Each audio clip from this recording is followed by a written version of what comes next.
বাবা খেয়ে নে। পরে খেয়ে নিবো মা। বাবা খেয়ে নে না। হ্যাঁ মা, বলছি না পরে খেয়ে নিবো। না খেয়ে তোর মরে যাচ্ছি না।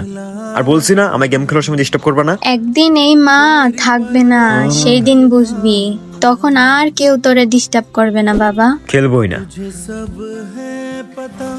কিরে কই আছিস? তাড়াতাড়ি আয়। হ্যাঁ ভাই, 5 মিনিট দাঁড়া আসতেছি। মা শোনো, বন্ধুদের সাথে ঘুরতে যাচ্ছি, তো রাতে বাড়ি ফিরতে আমার দেরি হবে। তো যত ফোন দিয়ে আমায় ডিস্টার্ব করবা না। কি হলো শুনছো? মা, মা, আম্মা, আম্মা, আম্মা। तुझे सब है पता है ना माँ, तुझे सब है पता